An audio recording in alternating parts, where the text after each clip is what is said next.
Good evening, everyone.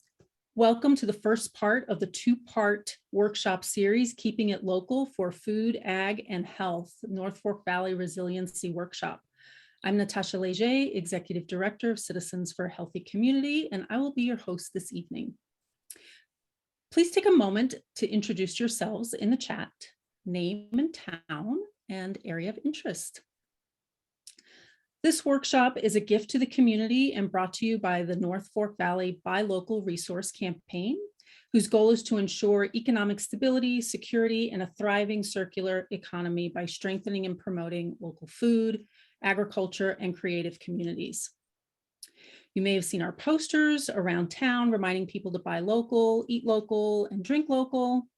This campaign is a result of 8 local nonprofits coming together, building on the community work that we all do to keep our community strong. I don't know if everyone's here tonight, but if I call out your organization's name, please wave.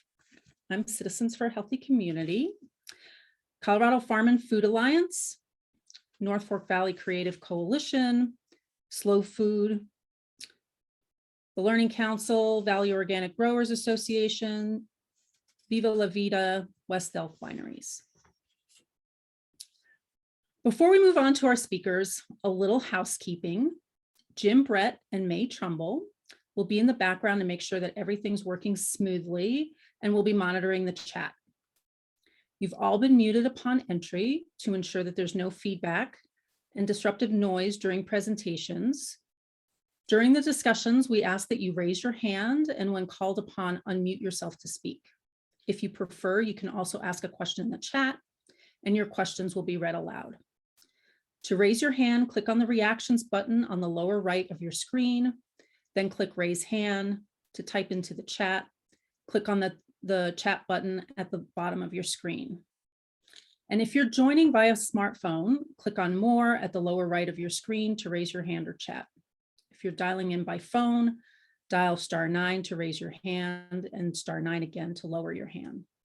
We will be recording the presentations. However, when we do go into breakout sessions, those will not be recorded.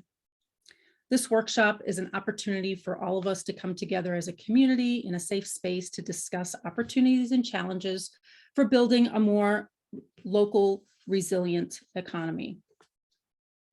I think that's it for housekeeping, unless I missed anything. So let me ask Jim and May, did I miss anything on housekeeping? Sounded good to me so far. So far, thank you. All right, then. The first part of our workshop is focused on local innovation in water resiliency.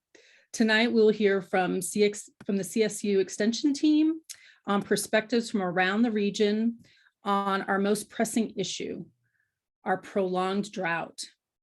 And from Shawn LaBounty, who's redefining how we're thinking about water and irrigation. So with that, let me turn it over to Emily Hartnett, who will be moderating our first panel. Hi, everyone. Thanks, Natasha, for introducing us. And we're really excited to be here with everyone. And as Natasha said, we're the North Fork BuyLocal Resource Campaign, which is composed of different local nonprofits. And we're so grateful for our guests that have come here tonight and taken time out of their busy schedules to share with everyone. And thanks to all the participants for being here. My name is Emily Hartnett. I'm with the Valley Organic Growers Association. I also raise livestock in Paonia. And so, yeah, we're really excited to hear from our speakers tonight. And if anyone has questions, you can post them into the chat or do a little hand raise thing. And we can just get started here. We have from the Tri River Extension, we have Katie and Jenny and Retta, and we're going to start with them. They'll each talk for about 10 minutes. When they're finished their presentations in about half an hour, we will have time for Q&A. But as I said, you can also post questions in the chat if you have some questions for them. And so I think what we're gonna do is we'll start with Katie. And she has some things to share about what's going on with the avian flu, and then she'll get into a presentation. So Yeah.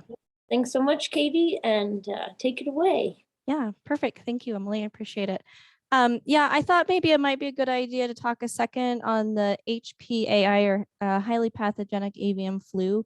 Over the weekend, there was a bird that did test positive in Utah, and most of you guys all know that there's been a flock that was tested positive, domestic flock in Pitkin County, and they had to deal with that recently. So logic kind of concludes the fact that it's here on the western slope of Colorado, and we do need to start taking some basic biosecurities into practice when we're looking at our chickens and waterfowl that we might have. I wanted to share one of the websites. Give me just a second. I always have to stop and look at this to make sure I go the right spot. Right there. And there. Yay. Okay. So if you guys have questions or concerns about it, the Colorado Department of Agriculture has a pretty decent website that they've set up. I will put this link in the chat here in just a second when I get down to it. If you have, and when I've been talking to some of the veterinarians and stuff about this, if you have, 8, 10 birds, some smaller flocks like backyard stuff, if you're losing 3, 4, 5 birds in a 24-hour period, that's when they want you to start calling some of these other more advanced hotlines. If you just have questions, you're concerned, something looks a little funny and maybe one bird, they want you to call this first hotline right here at the Avian Health Hotline. And then the second one is the diagnostic one if you have more than, if you have some really questionable deaths. The symptoms of HPAI are obviously birds passing away unexpectedly, lack of energy and appetite, a decrease in egg production, swelling of the heads and eyelids, purple discoloration or a blue discoloration of the wattles, combs, and legs, gasping for air, coughing, sneezing, nasal discharge, stumbling, falling down, or diarrhea. And I think one of the most important things to kind of keep in mind when we're going through this, unfortunately, right now, is these people are here to help, to answer questions and to really make sure that we get through this together. So if you have any questions after this, don't hesitate to ask. Sorry, I set up a little bit there. So here is that website. And then another really good one is the Defend the Flock resource. Additionally, there's great information about biosecurity and what you can do on your property. And I think one of the really other big things to think about with biosecurity as we move forward, this is being spread a lot through wild birds in our area. And so making sure that you guys are switching your shoes out when you go out to your chickens and putting on a clean pair that you're not wearing down to a park or where there might be waterfowl or other wild birds where you might step into poop is a thing to think about. And then also probably keeping your birds in an enclosure where they do not have access to other wild birds. And then making sure like food and stuff is inside the coop where wild birds aren't attracted to it and don't want to get in there and join your birds where they could possibly spread contaminants. Okay, so questions, concerns? Do we have anything in the chat really quick that I needed to address on that? Nothing so far. Okay, thank you. Let's go to this one here. Can you guys see this presentation now? You're still on the USDA site. Okay. New share. Hold on just a second. There we go. Eventually, you guys will get me trained to using Zoom. Can you now see that one? Yes. Perfect. You're in presentation. You're in your own view. You're not in presentation view yet, though. If you want to be in presentation, you can see your side slides. Okay, there. Don't know if it matters a whole lot. Oh, actually, now we can see your notes. Of course. See, I'll get there eventually. Okay. How about that one? There we go. Yay! I figured it out. Fantastic. All right.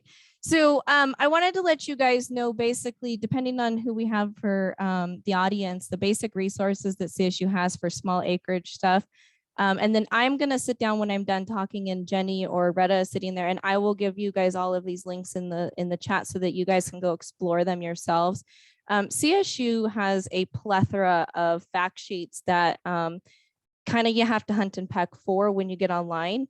And so I will give this website to you guys so you guys can get to it and start looking through some of these fun different water resources and stuff that you have available. One of the more important ones that I find from this website is the Small Acreage Irrigation Guide that was created a couple years ago. For those of us that are new to the area, especially with the small acreage, I find that having a basic understanding of small acreage irrigation is important, especially now that we're moving into a drought.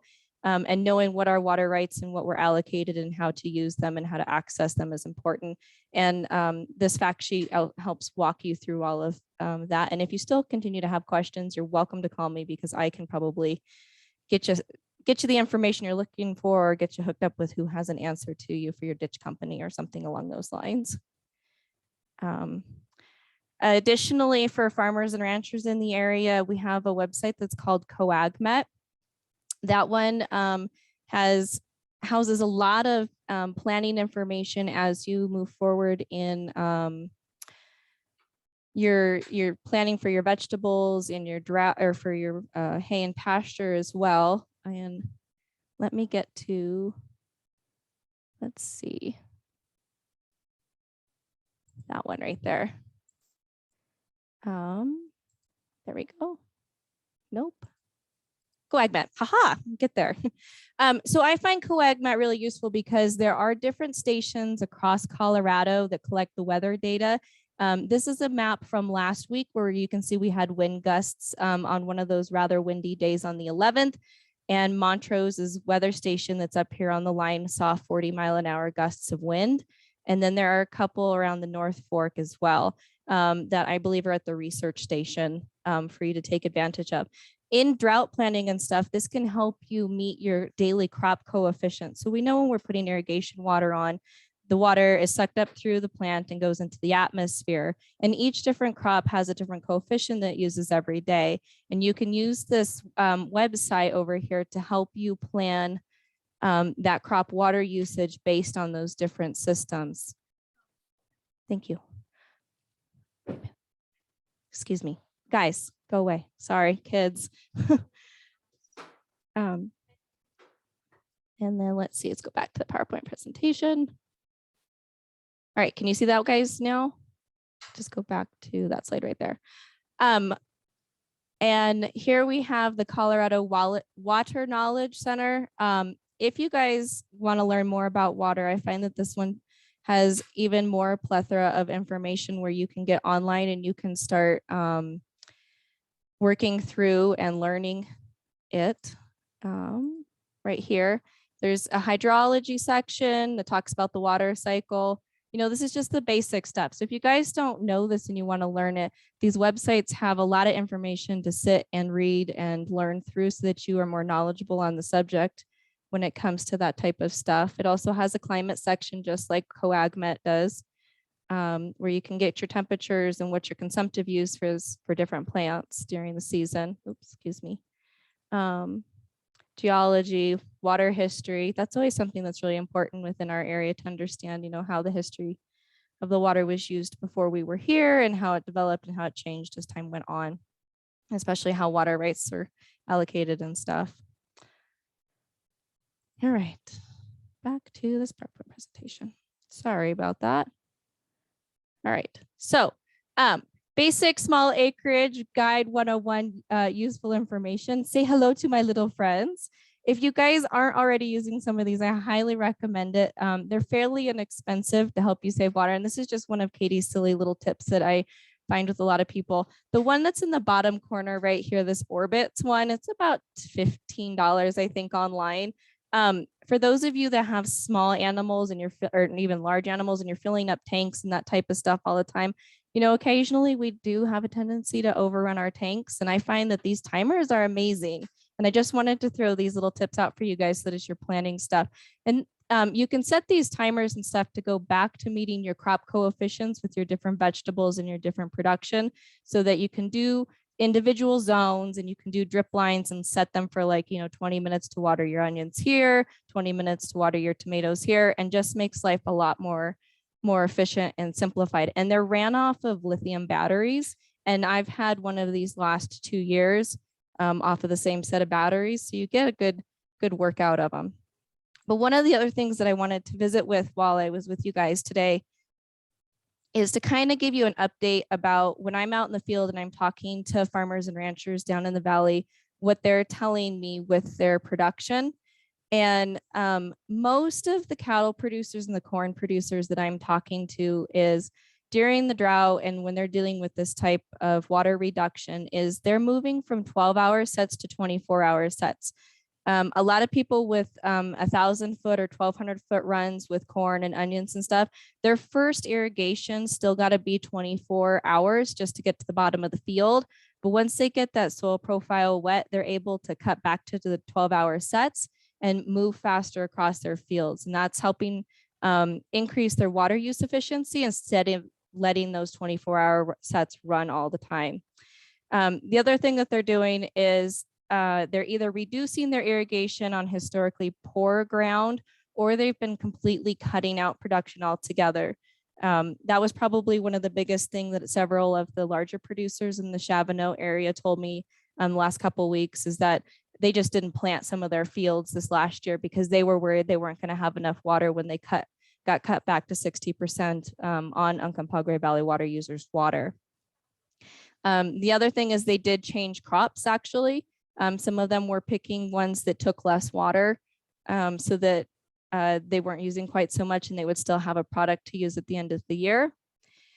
And then management and plan ahead. So most of them were crop decisions, making sure that their pasture management was going well, leaving stubble and stuff out there so they're not overgrazing it. I think one of the biggest things in a drought is if we're overgrazing our fields and then we're not getting the moisture to get back on there, we're killing our grass fields and we're going to damage them even more in the future. It's going to open them up for weeds to come in. And that's going to be even more money spent on trying to deal with weeds and then also recoup and fix that pasture so it's productive. And then also a lot of farmers that I have not typically talked to that are bigger in the area are actually coming in and getting soil sample kits this year to make sure that they're applying the fertilizer that's needed. And a few of them mentioned last year that they did that as well to make sure that they're not spending extra money on the fertilizer, mostly because we all know fertilizer is going through the roof this year. But also, if we put too much on, we're wasting it and it's getting washed off, and potentially too much fertilizer can damage your crop as well. So back to planning ahead. If you're new to the area and you don't know very much about it, the Natural Resources Conservation Service has grant money available typically through the USDA to help improve your delivery system. It is a slow process. If you go in today, you'll probably be lucky in 2 to 3 years if you get your system put in the ground. And that infrastructure is huge. Just putting in lined ditch from a dirt ditch can save you, you're losing 50% of your water in a dirt ditch. And so just getting it to your property is important in putting it into pipe. And then also basic soil health. So if we're thinking about as we're moving forward, we need to start planning our crops and our decisions and making sure that what we're doing is healthy for our soils and we're increasing our organic matter. Really sitting down and putting a calendar together and planning our crops out, what we're going to do, how we're going to rotate. Several of the producers in this area are actually talking about doing that a little bit more, which was wonderful to hear on the phone. And one of the producers that I never thought I'd hear it out of his mouth, because they left ground out of production during the summer, they didn't plant anything on it. They had enough irrigation water left this last year that they went ahead and they put in a fall cover crop specifically so that their cows had something to graze on. Because as we move forward and talking to some of these producers, they were also running cows up on Forest Service, BLM, and private. And if they didn't have to pull their cows off early because of a drought, they had to, they just got completely kicked off of them altogether. And that actually was on a lot of private ground this year. And so they were able to find grazing by planting the cover crops and using that 1 or 2 irrigations that they had after coming out of sweet corn and on the fallow ground. This is just a table that I included to talk about, for application efficiency, if we're putting in our gated pipe and underground pipe, how much our efficiency in getting our water to our pastures, our vegetable production, and how much that increases. And then this is probably a little bit old for cost. I think Jenny probably has, this is from 2004. So definitely those prices are way behind when you look at those. But the advantages and the disadvantages absolutely are still applicable today when it comes to management of the systems. And so then in terms of cattle producers that I was speaking to, most of them reduced their numbers. A lot of people sold cows early in the spring just so they didn't have to worry about having the ground to run them on. And then a few of the smaller producers that I talked to that were younger in the valley, they cut back to around 10 or 20 head of cows, and just something that they could run on the property that they owned down here in the valley. And because they completely lost their government or their private leases up in the mountains. And I just added this one thing that a couple of them mentioned is they didn't plan ahead for income taxes. So a couple of them sold off, 30, 40 head of cattle. So that was a huge income where they ended up paying a large, like 50% of their taxes on that. And so if that's something that you guys are going to put into a contingency plan for a drought, you also need to make sure that you're planning ahead for those taxes as well. I think that's about what I had for the valley. Did anybody have any questions that I needed to answer that popped up in the chat? Thanks so much, Katie. I don't see any messages in the chat. If anyone has any messages, I don't see anyone's hand raised either. So, but if anyone has, we have a few minutes at the end, in 20 minutes or so after the first 3 presentations, and then we're gonna move into more presentations. But we can ask Katie some questions in a few minutes too. Absolutely. And I'll spend just a second here and I'll add a couple of those links into the chat. So if anybody would like those to look through them, they have them available. So. Great. We have a question from Retta, actually. Curious if you've used the WISE irrigation schedule for irrigation and any thoughts on that. I actually haven't used that yet, Retta. Mostly I've just used the COAG Met and some of the stuff that NRCS used to offer because I knew that's what was available. But I will dig through this WISE one and try it, see if it's easier. I like easy. Because let's be honest, if it's not easy, farmers aren't going to do it. People aren't going to spend the time to do it. If I can't do it on my phone while I'm out in the field, are you really going to do it? Right. Probably not. Right. So great. Well, thanks so much, Katie, and thanks for being here. Really appreciate your perspective on the situation. Next up, we have Jenny, who will talk for about 10 minutes on some observations of the economic impacts of the drought, things like that. Jenny, thanks so much for being here. If you want to just tell us a little bit about yourself, and then we can move on into your presentation. Thanks, Emily. Good evening, everyone. My name is Jenny Beiermann, and I'm an agricultural economist with CSU Extension. I live and am based out of Grand Junction. I primarily serve the western slope of Colorado, but I also have statewide responsibilities and duties, and that is providing risk management education to farmers and ranchers in Colorado. Drought is something that has been a very hot topic of interest over the past couple of years, and it's been really heavily affecting and kind of plaguing our farmers and ranchers, especially in western Colorado. I've been asked today to speak to you guys about the economic impacts of drought on producers. And every day our producers are out there and they're having to make decisions regarding their operations that could either be the success or the demise of their operation with one simple decision, kind of given our current and grim weather conditions. The way I'd like to start my session is to give you a economic overview of agriculture in Delta County and the large impact that it has on the local economy and how much it actually contributes to your community.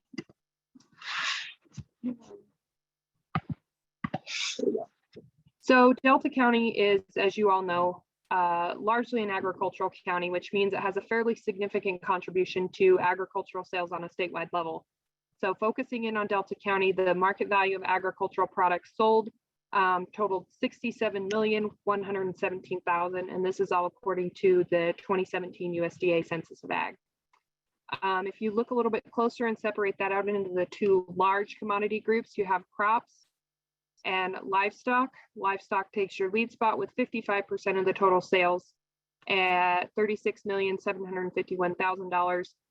And then crops contribute 45% at $33,366,000.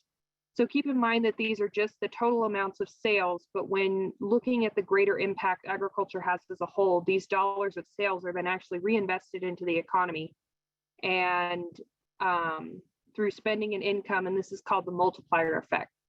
So according to the Economic Research Service, it's assumed that for every dollar made in sales, that dollar is then reinvested back into the local economy around 2.4 times. So the full impact of agriculture on the economy in Delta County is over double what you're seeing here on the screen. So taking a look and kind of an overview at farms and ranches in Delta County, we have 1,615 farms and ranches here in the county, which is a 29% increase from the 2012 Census of Ag. In terms of your acres, there are 236,846 acres in agricultural production. That's actually a 6% decrease since 2012. And then lastly, your average size of farm or ranch is 147 acres, and that's a 27% decrease in size since 2012. So given these large decreases that we're seeing in average size of farms and ranches and the amount of land that's actually in farms, it's really important to bring up the discussion of the future of production agriculture and to kind of bring light and some awareness to the situation of what production agriculture provides for our community and how we can help continue it into the future. So looking at the top 3 livestock categories that are sold in Mesa County, cattle and calves are up at the very top, generating over $21 million worth of sales. In second, we have sheep, goats, and wool at over $3 million in sales. And then at third, we have horses, burros, and mules at just over 592,000 to be exact. And then looking at the crop side for our farmers, the top 3 crop categories sold in Delta County are fruits, tree nuts, and berries. Those are generate over $10 million worth of sales. Other crops and hay, and this is going to include crops such as corn, is almost $6 million. And then lastly, we have our vegetables, melons, and potatoes, and those also generate just under $6 million worth of sales. So now that I've kind of given you kind of an overview of what Delta County agriculture looks like and how it contributes to the economy as a whole, I'd like to share some of the top 3 economic impacts that most of our producers are experiencing or have experienced due to drought. So the first one is loss of livestock. And some producers have had to liquidate or will have to liquidate in the future. It could be up to their entire herd of cattle. That usually tends to happen to our small scale producers. They're at more risk for having to liquidate their entire herds due to lack of available pasture and increased costs of hay. But other more average size producers may have to eliminate up to 30 to 45% of their herd due to lack of available forage and pasture that they have. Once these animals are sold, it's then can be extremely hard to repopulate your herd.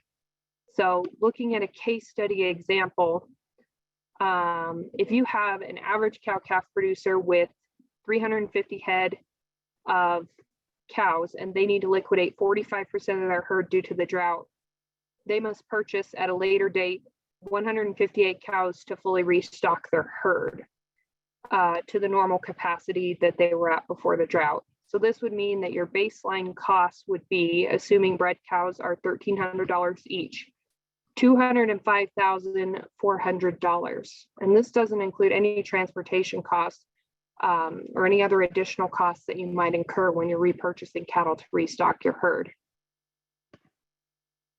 The second big impact that we're seeing is increased input costs to feed your cattle.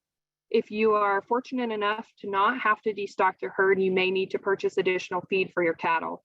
So this could be in the form of purchasing additional pasture, or it could be in the form of purchasing additional bales of hay to feed. If we look at another example of an average producer for this scenario, it's assumed that one 1,200-pound cow eats around 24 pounds of hay per day. So if you need additional feed for 350 cows for 2 months, you're going to need to acquire and purchase 252 tons of grass hay to feed your cattle. I looked on the USDA and it says that the current price of hay was running at $210 a ton. From my personal observation and evidence, I think it's a little bit higher than that. But going off of that USDA price of $210, your total cost of feed is going to be $52,920, in addition to all your other normal operating costs you're incurring throughout the year. And then looking at an example in the case, if you're a crop producer and you don't own any livestock, there can be severe damage to crops and are at high risk of having their crops destroyed. Drought and wildfire contributed to 87% of the total crop losses in 2021 nationally. So most of them occurred due to drought. Insurance payments are available and most have their crops insured, but in some cases there were only 62% of the losses covered. So our producers aren't receiving the same payments that they would if they had a full yielded crop for the year. And disaster estimates were over $12.5 billion for crop and forage in 2021. So imagine as a crop producer not receiving 38% of your income for the year. Putting that into some perspective, according to the US Census Bureau, the average household income in Delta County is $45,269. So if you didn't receive 38% of your income, you would lose over $17,000. That would drop your household income to $28,066. So when you're looking at all these impacts that you're incurring due to drought and what an agricultural producer might have to incur, it's important to remember that we also just talked about there are 1,615 farms or ranches in Delta County. So that's a lot of people and a lot of families that are being severely impacted due to drought and all of our drought related disasters as well. So, but the main point of this workshop that we wanted to touch on is becoming a resilient producer, right? So how do agricultural producers remain resilient against the drought and their drought related disasters? So as part of my job, I developed tools to help agricultural producers manage for all types of risk in their operation. One of our most helpful tools for producers experiencing drought is our decision tools, and they are located on our agriculture and business management website. And to find it, you can just Google CSU ABM. So 6 letters, and it's going to be your first or second website link that's available. You can see what the homepage looks like here, so you can know if you're in the right place or not. Our decision tools are located under our services and tools tab up at the top. And these are all Excel-based templates that allow you to put your production data into the spreadsheet and to help you make a calculated decision. So there are average scenarios that are input into each of the spreadsheets. And then when you open them, you can change the numbers yourself. Each spreadsheet contains very detailed information on how to correctly use and input data. And on your screen, you can see a list here of our livestock and crop and forage tools that are available that I took a snapshot of our website. Some of our most popular ones that I've indicated with the arrows for producers trying to mitigate drought. The first one is matching cow size to available forage. So this is for those producers to use in scenarios when you're restocking your herd and you're purchasing cattle that will allow you to remain within your available forage constraints based on the size of your cow. The buy hay or sell cows tool really allows you to look at whether it would be more expensive to sell cows and restock your herd at a later date or purchase additional feed.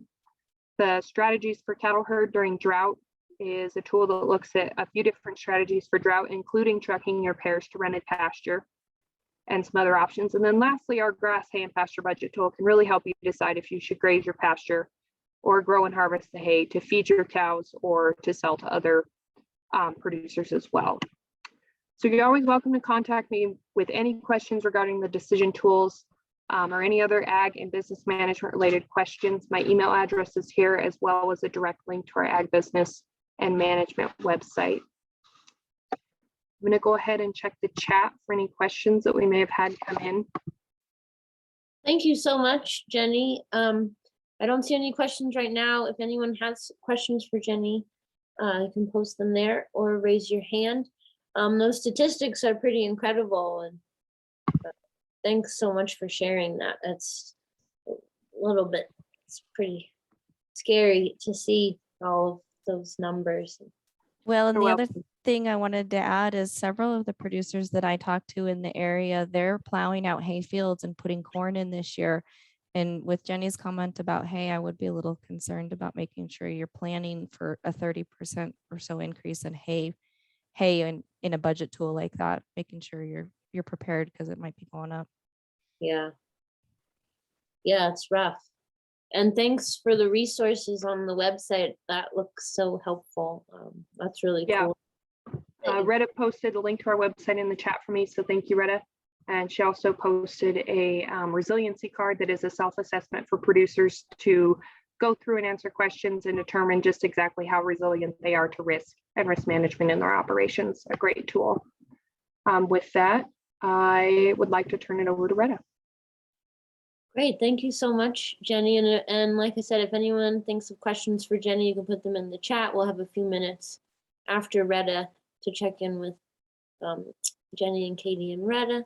And so thanks so much for being here. Retta will focus on impacts to rangeland, aridification, and adaptation, and how to manage for drought. So Retta, go ahead. Thank you. All right, so my screen is already sharing. I kicked Jenny's screen off. Sorry, Jenny, but we're all good, right? Yeah, we can see your screen. Thank you. Cool.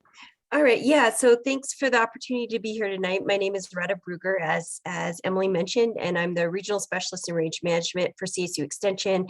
I work in the same office Jenny does, so I'm based in Grand Junction, also live in Grand Junction, and I do a variety of outreach and research projects here on the Western Slope, mainly related to rangeland management and rangeland ecology. So I'm going to talk a little bit today about drought and also aridification impacts to rangeland, because that's my area of expertise. And then I'll also share some research on impact of extended drought and aridification on ranching. So let me see if my slides move forward. All right. So, we're talking about sustainability tonight, and I just wanted, or at least we did in our meetings we had with Natasha when we were talking about this panel discussion. And oftentimes when I think about sustainability, I'm coming at it from an ecological perspective because I'm a trained ecologist, and that's really where my mind is a lot of the time. But when we're talking about sustainability in agriculture, it has to incorporate all of these different pieces, right? So if it's not sustainable economically, then it really isn't going to be sustainable ecologically either. These things are connected, and they need to be connected because they are interconnected. And so it's often easy. I mean, perhaps some of us or many of us focus on a particular area, but we really need social, ecological, and economic resilience and sustainability to contribute to overall sustainability.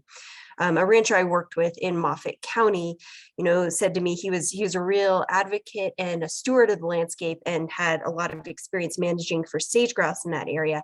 But he often said to me, you really need to be able to make a living. And that was an important thing for him too. He couldn't continue his operation, the conservation work he was doing on his operation without that key perspective. So I appreciate the numbers that Jenny shared earlier. So diving into rangelands, as I mentioned, I'm the regional rangeland specialist in Western Colorado for CSU Extension. And so my focus is rangelands. And oftentimes, I think it's useful to just talk a little bit about what rangelands are specifically. So rangelands are areas that, simply said, are too steep, too rocky, or too dry to be used for any other type of ag besides livestock grazing. And rangelands surround us here in Western Colorado. We're all probably sitting next to one or interacting with one wherever we are. They're areas of land dominated by native perennial vegetation that really are not used for other types of agriculture besides livestock grazing, as you see here. And these lands are very prominent in Colorado, depending on how you classify them, whether they have trees or not. About 60% of lands in Colorado could be classified as rangeland. And for me, they're really this unique intersection. And one reason I'm so passionate about rangelands is they are a unique intersection of ecology and agriculture. It's where ecology and agriculture meet. And we draw on both of those disciplines when we talk about managing them. So in that sense, they're really agro ecosystems. In addition to providing forage for grazing livestock in Western Colorado and beyond, they also provide bird habitat, insect habitat, and habitat for antelope and deer. So grazing them well and grazing management on rangelands is critical for all these other ecosystem services that we benefit from, whether we're in agriculture or not. So wanted to just mention that to focus what I'll be talking about tonight, it really will pertain to rangelands, and that is where my expertise is. It's not going to be really extrapolating to other parts of agriculture. Another key feature of rangelands is, we're talking about drought tonight, and drought has always been a part of what rangelands are, especially arid rangelands. Well, maybe there are some non-arid rangelands, but arid rangelands, drought is a critical piece of what they are historically. And I have these slides up here. These are from the Central Plains Experimental Range, which is a research ranch out in Weld County outside of Greeley that was founded in response to the Dust Bowl. The USDA established several different research ranches after the Dust Bowl. And the cool thing about them is now they have, over 80 years of data that they've collected on these research ranches on range management and other aspects of grazing management. And so I borrow their data a lot, even though it's not from the Western Slope. But I think this is a cool visual representation of, how drought impacts production in a rangeland setting. So this is the same pasture, same management. And you can see 2002, it produced about 200 pounds per acre. That was a really severe drought year. The next year, 2003, that increased sixfold to 1,300 pounds per acre. And then down again almost by half in 2004 to about 700, and then double again if you do math poorly in 2005 to 1,200 pounds per acre. So we have a huge amount of variability that we manage as rangeland managers. And this just speaks to, again, what rangelands are and the reality that the supply isn't constant. When we're talking about managing rangelands, drought's part of the picture. And the supply does not stay the same year to year. It always changes. And so drawing from that history of knowing these ecosystems and knowing that they're variable, I think there's a great amount of knowledge that ranchers have, at least in terms of both the literature and also my experience with ranchers in terms of managing for this type of disturbance. So a couple of years ago, a colleague, Emily Peturgis, did a series of this was a survey with ranchers in Wyoming. She had about 300 ranchers who responded, and basically asking people about their drought strategies in terms of preparation and then in terms of drought response. And so you can see the range of strategies that ranchers already use. Quite a few people set conservative stocking rates. It's about 50% of ranchers, 50% are also resting pastures. About 30% are incorporating yearlings, which allows them to flex more with variable forage production, and then other strategies here. And then a far fewer number, more people employed response strategies in her survey. So you can see these basic response strategies to drought, which Jenny highlighted as well. So purchasing feed, reducing herd size, those are really some of the dominant ways that people react to drought. We also know from this survey that about 6 out of every 10 ranchers in this sample had an active drought plan. So they had written a drought plan and used that drought plan. And then that's similar to research from other states. There's been a bunch of research done in California that I would say these results are fairly parallel with, or they complement each other. We have similar results from both of those surveys. Another thing that I wanted to note from my own experience and research as well is that oftentimes when I've talked to ranchers about drought is really depressing and not fun at all.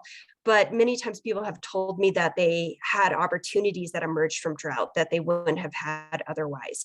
So drought is also, in some ways, it's hard to talk about this now because we're potentially facing another year of drought, but it's an opportunity for people to shake things up. And I've heard people talk about how ultimately their operations were benefited in some ways because of the experience of drought. So, you know, we have dealt with drought in the rangeland community and the ranching community for a long time. People have strategies to cope with the situation of drought. We also know from research that, you know, people who have experienced past droughts have more strategies going forward into new droughts. So we do have a history and experience. And then we have, you know, we're undergoing climate change, and that has posed some additional challenges to rangelands in Western Colorado and beyond. So I wanted to talk about some of those tonight. So we had actually this speaker, John Bradford, was up here last fall for a conference I hosted, which was the Colorado section for the Society for Range Management annual meeting. And he's done a lot of work modeling essentially habitat envelopes of grass species in Western Colorado to look, and on the Colorado Plateau more broadly, to look at how climate change is impacting and will impact our dominant forage species, which are cool season grasses on the Colorado Plateau. And he has found that, you know, a lot of the grasses that we rely on for forage in Western Colorado, especially lower elevations, and I should say here, I'm really talking about grasses that are below 7,000 feet, because the ones that are higher in elevation have some more resilience because of cooler temperatures. But lower elevation grasses are likely to be impacted by heat and by reduced precipitation, where we see they're already at the edge of their habitat zone, and with the additional stress, they are just teetering more towards reduced vigor and mortality. So you can see here, this is outside of Grand Junction. I think this is drought-induced mortality on many of these cool season grasses that you see here. The good part here is we did see, at least last year with the monsoon, an increase in the warm season grasses in this particular area. So some of that work that John has done comes from studies that were done in Utah, which is, of course, lower and hotter in the Moab and Canyonlands area than we are. But I think that it's useful for thinking about how increased heat and decreased precipitation might affect us in Western Colorado. So these studies were done where they imposed treatments on several different plots throughout the region that basically removed 30% of the ambient precipitation that fell. And then over the course of 5 years, they compared those plots to plots that were just exposed to the natural precipitation. And then they measured grass mortality. So how many grasses died when we, you know, reduce the amount of precipitation they experience compared to grasses that experience natural precipitation, but in an already very arid environment, right? This is already very arid and hot. And as you might expect, cool season grasses did have increased mortality compared to their counterparts who were not under the treatments. So based on this and other studies, we do expect, you know, cool season grasses especially are going to be impacted by decreasing temperatures or decreasing precipitation, increasing temperatures. We also expect with climate change to see increased variability. So going back to this picture that I showed earlier, you know, we have always in rangelands, we've always experienced big swings from low precipitation to high precipitation. But with climate change, we expect that these swings from low to high will become more frequent. And that has economic consequences. So this was another speaker who was here last year for that same conference, or he's a co-author, John Ritten, who's an economist at the University of Wyoming in Laramie. And he collaborated with some other authors on a couple of different studies where they looked at if production stays the same. So if grass production on average stays the same over a period of years, but you see more swings between low years and high production years, so your variability changes, but your average doesn't, what is the economic impact of that? And he found in those studies that it had severe economic consequences. So one of the things in particular was that the positives of the wet years did not overcome the negative impacts of the dry years. And he points towards the need for diversification with more income sources with the increased variability. And the hard part about this is many of the ranchers I know already have diversified incomes. They're already doing many different things to make their operation work. So I think this is just an additional challenge to face. So what are we doing about it? I think these are huge problems and there's not a silver bullet in my opinion, but I wanted to again mention a couple of resources that we've been working on for the past couple of years. So we just finished a 5-part webinar and in-person series that I'll post the link to. The webinars were all recorded, but we called it the Drought Leadership Training. Jenny and myself and some other colleagues worked on it, as well as with partnering organizations. We worked with Rocky Mountain Farmers Union and the Colorado Ag Water Alliance, among others. So we put on a training and it features different aspects of drought planning and different aspects of technical knowledge to become a producer who is resilient to drought. So we have webinars as well as resources linked to the webpage that I'll drop into the chat afterwards. So we just finished that. In addition, we're starting a new organization again with partners, and we actually we're hiring. So if you are interested, please get in touch. But our organization, we call it it's an informal group, maybe more than an organization, but we're the Colorado Ag Drought Advisors, and we can work one-on-one in a consulting capacity to work with producers on technical issues associated with drought, as well as creating drought plans. So I mentioned before in that survey, about 6 in 10 producers had a drought plan. That leaves about 40% who didn't have a drought plan. So if folks would like to make a drought plan, we can provide technical assistance to guide someone through the process. As well as sometimes the consultations we've done haven't really been about a drought plan. They've been more about talking with folks about some of the challenges they faced. Starting later this summer, in terms of that drought planning aspect, we do have funds available that we would incentivize folks with a small amount of money, which is $500 to make a drought plan.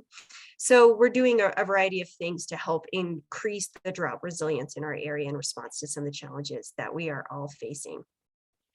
And one thing I have learned through working on different aspects of drought throughout the past couple of years is I really believe that producers are experts in their own operations.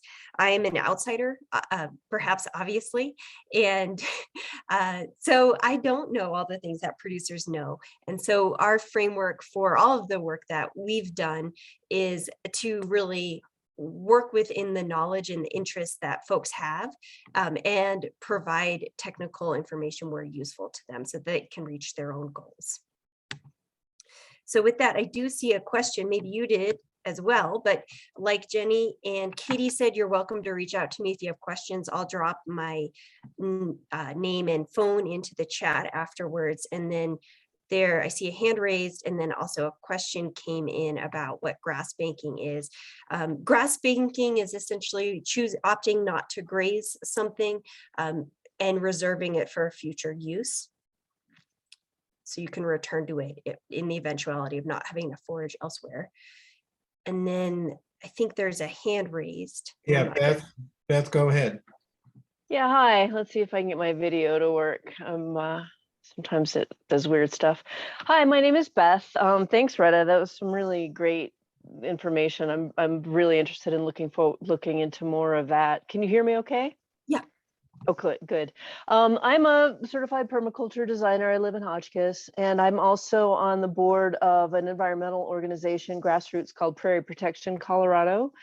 So yeah, I'm very, very happy to hear about your environmental background. So thank you for that. And what I'm wondering is through both my permaculture studies, Bill Mollison originally identified this aspect, but then there was also some work done by Gerardo Ceballos, I think his name is pronounced, down in Chihuahua, with restoring grasslands utilizing prairie dogs. And and also grazing, well, prairie dogs, I mean, as many of you know, are a keystone species, but they're also much vilified especially in agricultural circles. They're down to 1% of their historical populations, and they are rainmakers. They actually increase the transpiration cycles, and they recharge aquifers. And Ceballos has been working on combining cattle, which is kind of surprising, with prairie dogs, and finding that trying to restore, especially, and also bison. They brought in some bison as well to some of his test plots. But I'm wondering if you know of anybody in the area that's working with some of these native species. I think there are some people that are doing it over on the Front Range that are grazing cattle with prairie dogs, and I'm wondering if there's any kind of work done with that. I have some other questions also, but I might email you. I don't want to take up too much of your time, but I'm wondering if you know of anybody on this side of the hill that has been working with prairie dogs. Yeah, so okay, no, dang.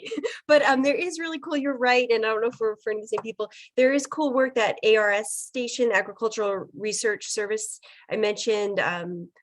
They have done really interesting work looking at the cycles of prairie dog and grazing and prairie dogs as a disturbance. And so I can maybe search during the next speaker and put some links in the chat on that. But unfortunately, the coolest scientific stuff I know that's being done with prairie dogs is on the Eastern Plains.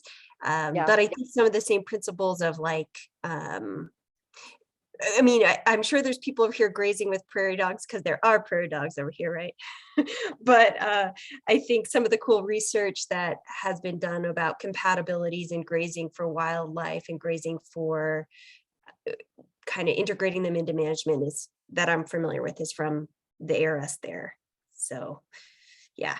Yeah, because they're little drought busters in a way. I mean, if we had a good population of them, it does increase the transpiration cycle, just as the forest does when you're in forested areas. But then when you get the underground burrows, that really brings moisture up into the air and helps. But Okay.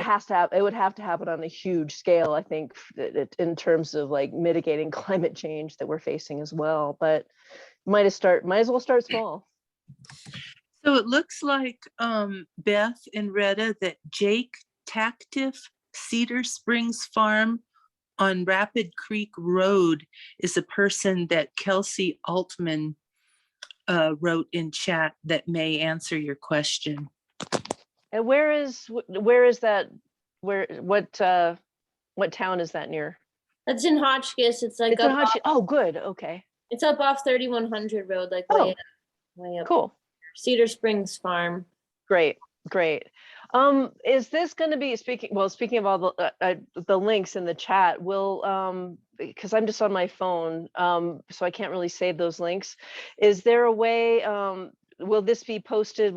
Can we access this after the fact? Is it going to be great? Yes, I'm copying all the links and they'll be put on the North Fork Valley website. So you'll probably get notification regarding that. Great, thank you so much. And it looks like Reddit also just posted an article on prairie dogs and cattle coexisting. Sweet. So thanks, Beth. Thanks for your question. I know some people here see the prairie dogs are, they're kind of an issue around here. Just kind of like the. Oh, I know they can be a challenge, especially for plant crops, even more so than for animals. That for livestock, they're much, yeah. But if we learn how to utilize it, it may be helpful. Just the same way with beavers can be a challenge as well, but they're also important for aquifers and for transpiration cycles. Yeah, I love beavers. Mm-hmm. Well, Retta, thank you so much for that wonderful presentation. Does anyone else have any questions for Retta? You can post them in the chat, or questions for Jenny or Katie. And if not, doesn't look like, Natasha, you have your hand raised. Yeah, I've got a quick question. I'm wondering how you respond to the question of what drought really means these days. You know, some of us are looking at it and saying, okay, we've been in a 22-year drought, there's aridification. And then there are others that are saying, oh, it's just seasonal and that's just the way things are. And I'm wondering what you're seeing out there and how you respond in particular to, well, it's just seasonal. And any one of you can take that question. Sure. I think that's it's a hard question, but there's a lot of, I think, good social science that, and also communication science, that you should seek for commonality rather than, you know, forcing someone to go a certain way on that. And I mean, I've definitely had that. I did write an article on, well, there is a seasonal aspect to it. There's, you know, cycles in the Pacific that influence our intercontinental weather that are rotating on the decadal scale, you know, the Pacific Decadal Oscillation and ENSO and stuff. So that is true. And there is increased changes in atmospheric physics that contribute to climate change. So both these things are true.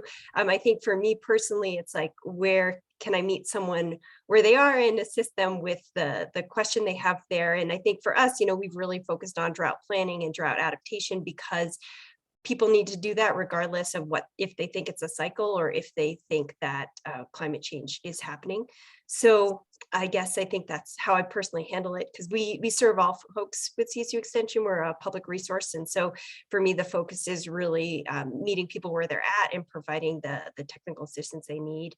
And I think a lot of people I work with see the changes. I mean, they, you know, if they are older than 15, well, let's say 20, they remember the 80s and the 90s where we did have peaks of some nice couple of years of strong moisture. And so they recognize the changes. And so I don't necessarily need to tell them that. They are coming to me because they recognize there's an issue.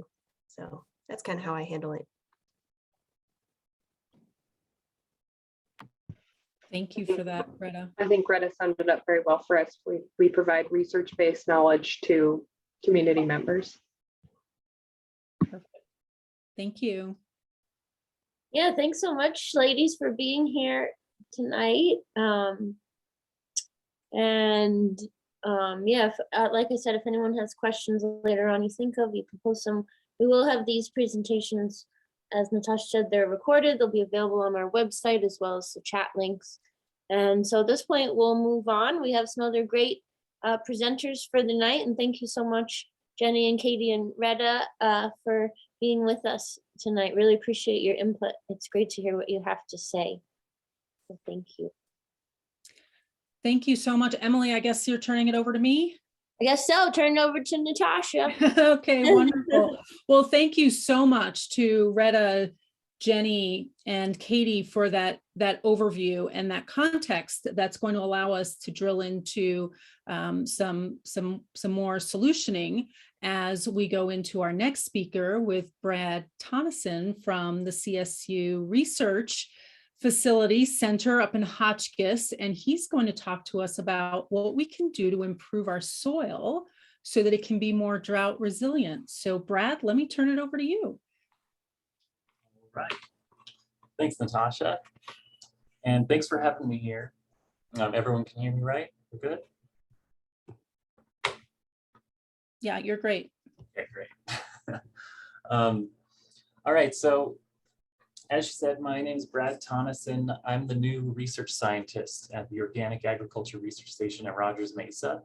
We're located in Hotchkiss. Recently, we've reopened in 2017, and we've been ramping up our research efforts ever since then.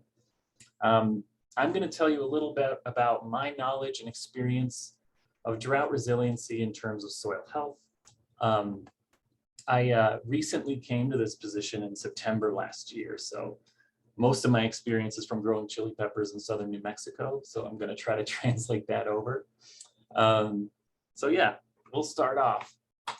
And this is a screenshot here of the Snowtel website, so SNOTEL, look that up.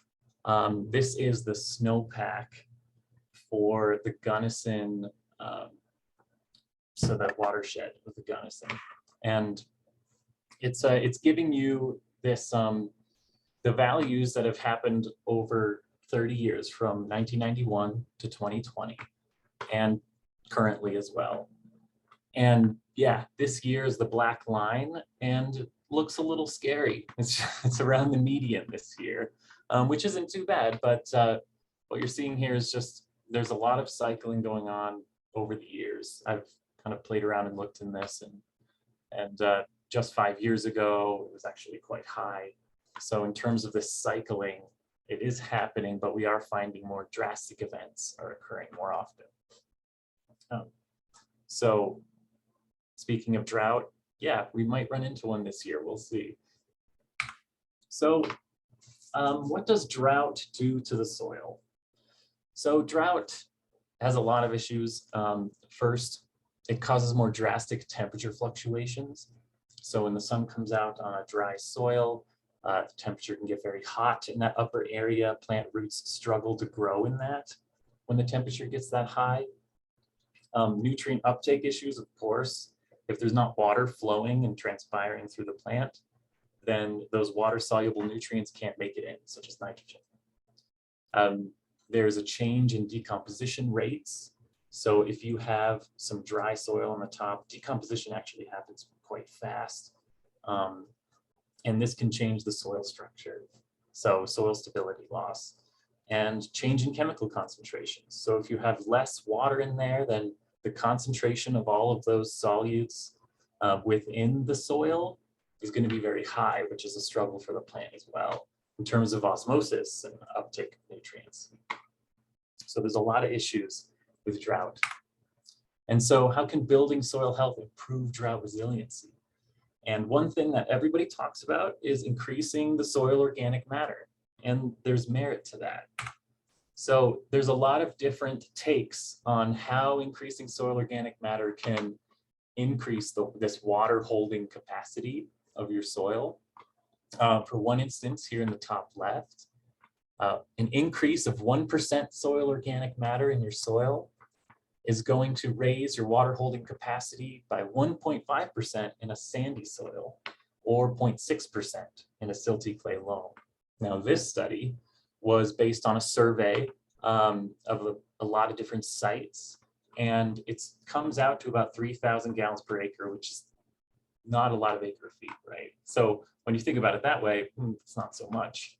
But other resources and other studies come out with different values. So an increase of 1% of soil organic matter can add 16,500 gallons per acre, according to MSU Extension. 25,000 gallons per acre. Or another take on it is 1 pound of carbon holds 40 pounds of water, according to the Retta Institute, which can actually give you about over 1 acre feet of water in that terms. So there's a lot of different results going on, and it has to do with soil type. It has to do with your climate. It has to do with how you manage your land. But the long story short is that organic matter holds a lot of water. And so increasing that is going to help you be more resilient in drought conditions, because you can hold on to that water for a little longer, so you can hopefully water less, and you can hopefully make it through those drought periods in the summertime. So healthy soil does have to do with soil organic matter, but it's a little more than that. The soil that's healthy is relatively undisturbed. So not just having a lot of organic matter in it, but also holding its structure. So the pores to hold water are retained. Tillage increases decomposition, soil temperature, and breaks down the structure of the soil. It causes it to dry out a lot faster as well. Another thing is that it's not just about getting organic matter in there. It's about having a diverse and complex ecosystem within your soil. So more different organic matter pools. And the reason why this is important is because roots penetrate at different depths. If it's a grass, if it's a legume, if it's a vegetable, a root vegetable, gets down in there a little further, so a deep tap root. It can increase microbial diversity, So depending on the different plants you're growing, different microbes live within that, different fungi. So if you're rotating your crops, you're increasing this pool of potential different microorganisms in that soil that can adapt to whatever's growing there. And so this is what you call it, a healthy soil. It's all of those components. Now, what I'm going to talk about a little is at this research station, we have some projects going on that have to do with drought resiliency, among other things. But one that we're working on now is in cover crops. So, you know, with cover crops, especially in organic agriculture, which we work in here at the station, it's important to keep the nutrients in your soil and not lose them through volatilization. It helps retain the microbial communities in the soil. What it also does is help the soil structure to retain that water. And one project that we're doing here in terms of cover crops is for orchard floor management. So in fruit tree production for apples and peaches. What we're trying to do is establish the bird's foot trefoil. I've heard it called trefoil as well, but it's essentially a holy grail of cover crops for orchards. If you ever want to graze with it, it doesn't cause bloat, even though it is a legume. It's because it has a lot of tannins that bind to those proteins. It has a deep taproot, which is a little unique for this type of plant. It allows for the roots of your trees to fill in the alleyways, not just right around the trees, because there's not a thick root system like alfalfa or grasses that prevent that from happening. So it's also drought tolerant. It's a great source of nitrogen because it fixes it. It's a legume, and it attracts beneficial insects as well. So of course, in this picture to the right here. But the problem is it's difficult to establish. And so what we're doing is trying out a couple of nurse crops along with this. So nurse crops help by shading out the weeds as this trefoil is trying to establish, so we're trying out different ones. But the goal is to find an economical solution to this. And so we're seeding at low rates, et cetera, to see if we can do this in the most frugal way possible. But this type of cover cropping that's perennial and is drought tolerant is really important in the future when we have these variable climatic events. One thing that's really important is if you're building soil organic matter, you have a perennial growing in your pasture, your orchard, it helps to retain water, and you're more resilient in either a very wet event or a very dry event. Because in the very wet event, you're holding on to that moisture and you're helping the water to percolate down into the soil rather than just flow off and cause erosion. So doing this is helping you in both extremes. So another thing that's important is choosing your plants. All right, so you're not going to take a tropical plant or something that does really well in the rainy East Coast and try to grow it here. And so what we're doing in that regard is vegetable regionally adapted seed variety trials. So the point of this is to try to identify things that are climate adapted to this region. And as the climate pushes us to these limits, we need hardier plants, right? And the problem with a lot of organic seed companies and seed companies that provide vegetable seed for growers are operating elsewhere, and they're saving their seed and selecting and breeding in other places like Maine or the upper Midwest, which is a lot different than the Western Slope. But there are a lot of local seed companies that provide seed, and they've been selecting them for years, that could be very resilient for this area. And so this project is headed up by one of our research associates, horticulturist Keegan Athey, sorry. And she's working on this to identify vegetable varieties that are well adapted to our region and increasing the awareness of this to the public, consumers, farmers. And so we've gotten started on it. Here on the side is a list of our collaborators and seed producers around the region. And you can see a couple things from Las Cruces and other places in New Mexico, is because, yeah, that's where I came from. We're growing a lot of peppers. So we're going to replicate this in Grand Junction as well to see how these vegetables do in different areas. But we hope to see which ones are most preferred by the public, and also we collect data on how resilient they are to our climate, which is really going to help farmers select things that are going to do better in this harsh environment. What we're also doing is getting in touch with underrepresented consumers. So Alicia, I wonder if you're still here, but we're partnering with her in the Learning Council to distribute this food to the food insecure population and educate them on getting involved with this food, filling out taste tests, etc. Another project that's going on that's headed by Ben Bentley here at the station is trying out different tree row mulching to improve soil health, water retention, and weed suppression. So what mulch would actually help keep that water in the soil around the tree for longer? So what he did is he did multiple plots of different methods, such as plastic mulch that you see here on the left, also hay, a control of untreated, just mowed weeds, as well as an herbicide treatment, and also wood chips as well. So what he saw is he measured the water percentage of the soil in that in-between time when we don't have irrigation, right? So the ditches are shut down. And how long does that soil retain it over the winter and into the spring? And here on this left side is apple, and you have different treatments. So wood chips, hay, the control, or plastic. And here on the right side is for peach. And it started in September 2020 and ended in the spring of 2021. And what you see is that the wood chips and the plastic mulch are retaining that moisture for longer. So it's interesting to see.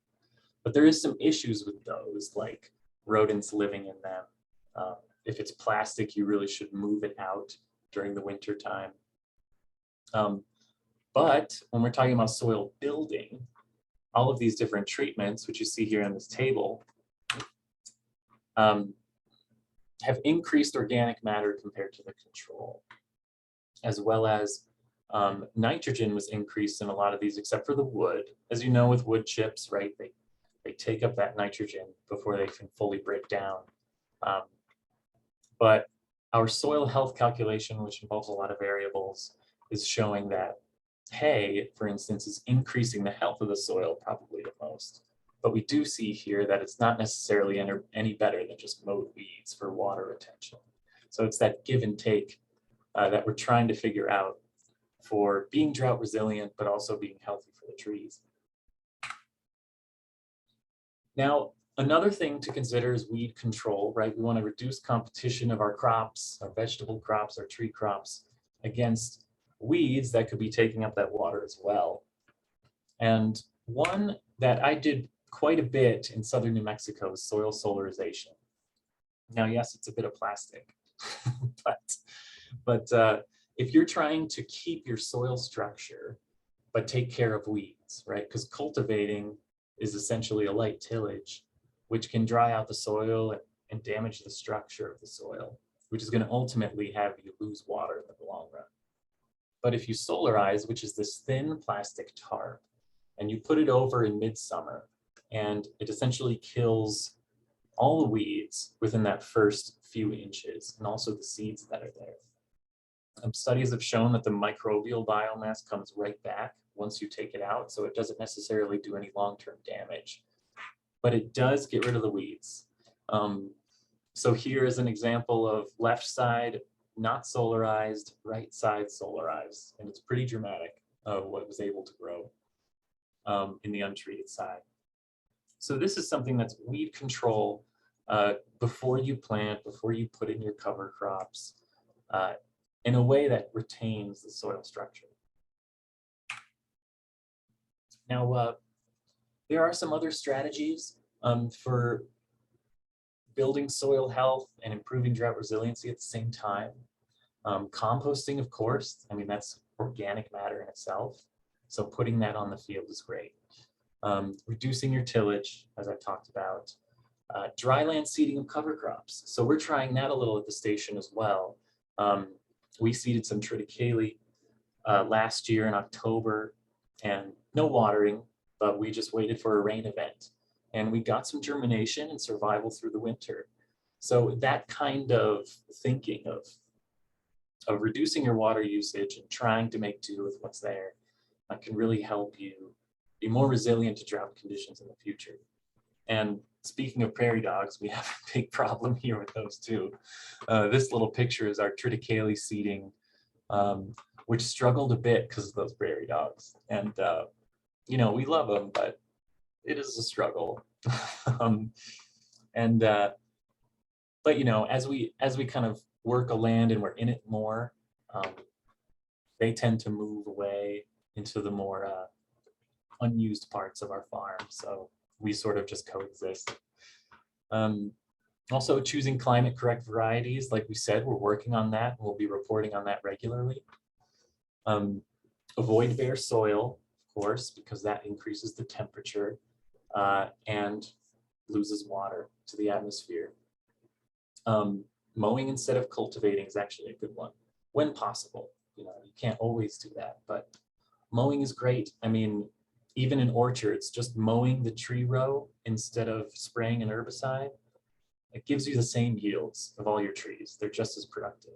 So why not just mow to have some sort of, even if it's weeds, something covering the soil to keep that water in there. And finally, monitor your watering. So schedule it, measure how much you're putting on, and just keep track of it. Because over the years, you might just get a little more savvy about being efficient with your water use. Another example here in this bottom right corner is a spader that we use to prepare our vegetable fields. It tends to hold the soil structure in a better way rather than mixing it like a tiller would. It essentially just is a little ripping motion. So a lot of those aggregates are retained in that kind of tillage practice.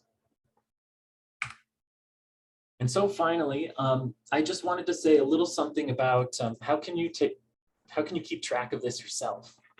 You can measure your bulk density of your soil. So bulk density is just the weight of your dry soil per unit volume. So it's looking at, you know, how much space it takes up. So higher than 1.5 grams per centimeter cube can restrict your root growth. It can also restrict water infiltration. So you want it lower.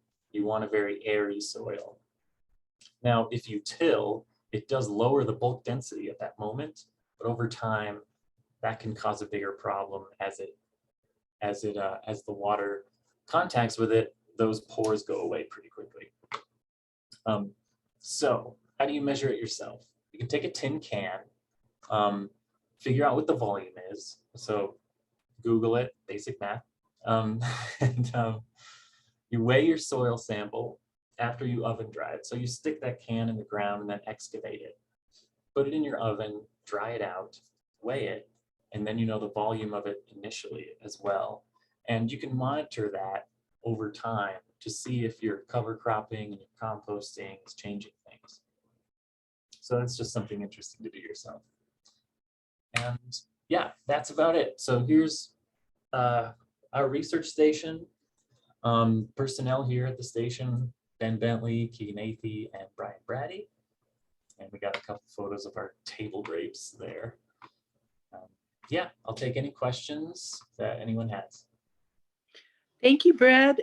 We have a comment by Beth to everybody. She lives on an orchard that is silvopastured for most of the spring. And she says it loves the cows and the soil holds water very well. Do you have a comment on that? The only thing I can say is that makes sense. So I'm sure the cows are just laying out manure there, which increases the organic matter. And yeah, it's essentially fertilizing your field at the same time. Yeah, I agree. Thank you.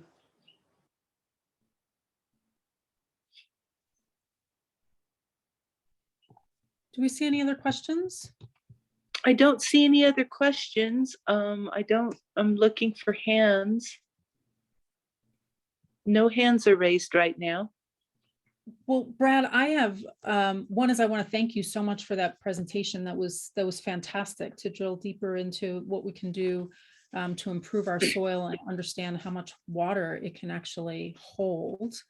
I want to hold some questions if I can, if you might be able to join us a little bit later, because I do want to make sure that we give enough time to Shawn on the next journey here in terms of how do we adapt to really a changing environment and extreme temperatures. And so I want to turn it over to Shawn LaBounty to talk about how he's really redefining how we should be thinking about water and irrigation to address variability. So Shawn, take it away. Thank you, Natasha, very much. Can you hear me okay? Yes, you're great. Okay, great. And thanks to all the other speakers. I thought that was fantastic. Hey, Natasha, would it be possible to run my entire thing, or is that too much of a pain? I can absolutely run your entire thing. I've got that in PDF, so it's not in. If it's a problem, it's no big deal. No, just start talking and I'm going to find it. Okay, very well. Okay. What I'd like to talk about is the deciduous trees and vines in orchards. The first speakers had to talk about a lot of the crops, the grasses, corns, wheat, and those are a crop that you can over the years change year to year depending on what's, how much water is available, how the climate's looking that year as far as what our water looks like on snow-tell and things of this nature. The problem that people up here in the North Fork Valley and in the Gunnison, in the Grand Valley as well, with some of the orchards, is that these crops take many years, even decades to establish. And so a lot of times, if there's facing a drought or facing what we faced last week with this terrible cold, is that these crops can be lost for the whole season in a matter of a few days, even hours, even minutes sometimes. And this is something I've been working on for, a decade, maybe 2 decades now. And when I think of water with irrigation, I think of it energetically as much as I do for hydration. And when I say that, what I mean is that not necessarily your latent heat, which is when water freezes or evaporates, but more what it actually does as far as the specific heat that water has. In other words, water has the ability to radiate heat and to absorb heat. And when I think about the problems that we face coming into the future as far as drought, and I think about some of these irrigation ditches that are going to be piped, and I think about some of the things that Brad was just talking about as far as cover crops, the amount of soil that we have. I'm not necessarily just thinking about these crops, but I'm thinking about the landscape. And as we start to pipe these ditches, a lot of this water that we've come to know and love here in this valley is going to start drying up. And as it does, our landscape is going to dry. And it's part of, I guess, what you'd call aridification, which is when you start getting into less humidity and you start getting into these temperature swings that Brad just talked about. And the problem when you get into, especially the orchards, you get into these deciduous fruit trees, it's the temperature dips, especially right now at this time of year, that are absolutely devastating to many of these crops. I know all the fruit trees, all the fruit farmers in this valley were working their day and night trying to keep these crops alive. And I know many of them lost a lot of it. Huge percentages got lost. And it happened in 2 days. Go ahead and go forward one.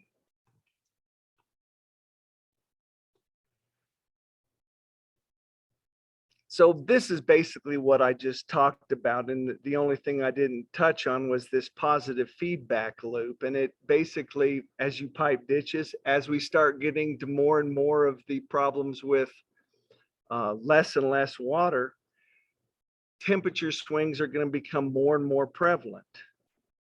And this is something that I've taken on as a passion of mine, kind of a hobby, an expensive, very problematic hobby.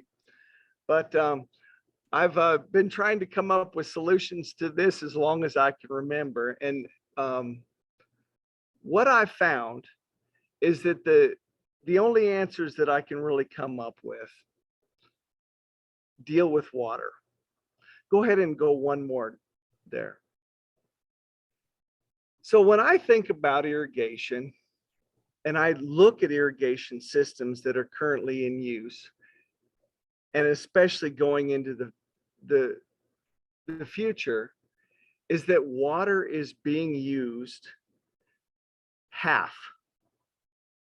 Because I should tell you some of my background for those of you that don't know. I'm a plumber by trade. I have a degree in geology, but I'm a plumber by trade, and I've put in hundreds, if not thousands, of heating systems, particularly inflow radiant heating systems. And I've worked with a lot of geothermal systems. And when I think about irrigation, I think of irrigation as not necessarily for hydration only, but it needs to be thought of in a way that uses water energetically. Because if you think about water in nature, if you think about the oceans, you think about lakes, ponds, how life started, how life is sustained, it is almost always through water in some form or another. And thinking about how to keep water on fields, how to balance those temperatures, that is the key, in my opinion, to droughts going forward. And how do you keep those crops at a balanced temperature? Go ahead, Natasha, go one more there. So I talked a little bit about specific heat and latent energy. And I consider, when I think about water, I consider especially latent energy as the emotional side of water. What I mean by that is when water gets cold, it freezes. And that's not good. If you're in my business, that's kind of what you don't want to have happen. And when water gets hot, especially when there's very little humidity in the air, that water has a tendency to evaporate. Also, what you don't want to have happen. Now, granted, there's energy gained and there's energy lost in those phase changes, but it's not enough to make it worth your while.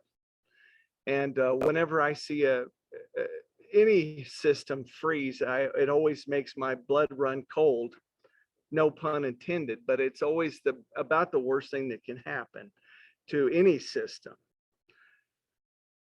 Now, in the summertime, especially when it's really hot, if water's not evaporating, it can absorb tremendous amounts of heat. And it does so by not gaining that much itself. It has a really high specific heat index. And it will absorb pretty much anything you can throw at it. That's the reason lakes are cool. That's the reason that if you swim down to the bottom of a lake in the summer, it's always wonderful. Go ahead and go another one there. So basically what I've been working on is if you have a column of water And that column of water can be in a pond or a lake, or it can be in an irrigation ditch, or it can be in a well. Water always stratifies. If you think about ice, especially like in the spring, if you try to take a piece of ice and you push it down into the water, it bounces right to the top. That's one of water's most beautiful and mysterious and wonderful aspects that defies most laws of physics, but it's the reason that there's life, is that at about 39, 40 degrees, water starts to crystallize. And it doesn't form ice, but it starts to build a molecular structure that grows in size. Because of this, ice always floats to the surface, and so does 32-degree water. 32-degree water will always be on the surface of a pond if it's that cold. And the water under that will always be warmer. The bottom of a pond, even in the dead of winter, as long as it's deep enough, will be 40 degrees. That's the reason fish live. That's the reason that plants can live on the bottom of a pond. And so if you look at this diagram, what I've started doing is I will take, if you look at the bottom one, you'll see that in the winter, or right now in particular, if you pull water from depth, you can always pull 40-degree water. And if anyone there's ever been around an in-floor heating system, you know that if you heat up a floor, and if you heat it up long enough, you can get that floor to the temperature that you would like in your house. You know, for instance, if you have a in-floor heating system and you raise the temperature to 110, pretty soon your house will be 70. So a great example is just the other day, I have a small orchard here at my house, and I saw these big, terrible storms coming, and I saw these 19-degree days coming. And so I went ahead and fired up my system, and I had my whole orchard floor up to about 40 degrees, 45 degrees. And I maintained that through these storms, even when it was getting down to 19, 20 degrees. And I was maintaining a temperature of 40 degrees. And I should just take a second to say there's three types of heat. There's convective heat, which is wind machines. If you've ever seen these big wind machines, they're trying to break the cycle of a temperature inversion. And you do that through convection. You take higher temperature and you try to blow the higher temperature into the cold, and you change the air temperature that way. Then there's radiant heat. And that's if you have a wood stove and you sit back and it's nice and warm, and you can feel that. Or better example is if you're around a campfire and the wind's blowing right at your back and the fire's in front of you, but you can still feel that heat because it's going through waves, not necessarily through objects. And then that brings us to the third type of heat, which is conduction. And that's when you have things that are actually touching each other, and one is hotter than the other, it will conduct to the other. Basic stuff.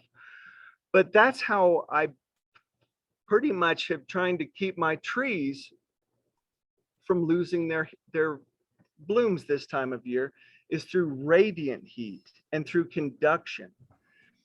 And I'll get to that in a minute. But basically, when it gets cold in the spring, if you keep the entire bed of the whole floor of that orchard 40, 45 degrees, you can sustain some of these long extended cold periods that we've been having. And you can maintain a fruit crop even as these temperature swings go down and up and down and up. Maintaining a balance, maintaining a level temperature, even in extreme weather. Go ahead and keep going there, Natasha. Oh, sorry, we've already talked about this. You can just keep going if you'd like. Want me to skip that? I'll tell you what, yeah, skip it, because I've been kind of talking as I should have been. Here's a basic in-floor heating system, if you will, for trees.